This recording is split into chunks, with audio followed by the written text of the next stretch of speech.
বিখ্যাত কমেডিয়ান রাজপাল যাদব।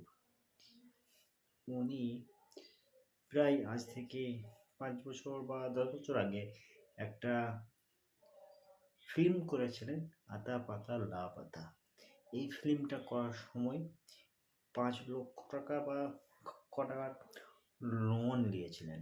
সেই লোনটা শোধ করতে না পেরে আজকে কিছুদিন আগে তিহাড় জেলে তাকে ডাক করা হয়েছিল।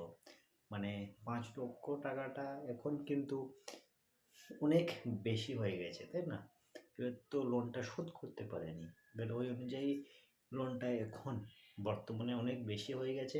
এবারে এর কাছে অত টাকা নেই যে লোনটা শোধ করবে। বুঝতে পেরেছেন? এবারে তিহাড় জেলে কিন্তু রাজপাল যাদবকে ডাক করা হয়েছে। রাজপাল যাদব নাকি তিহাড় জেলে আছে। এবারে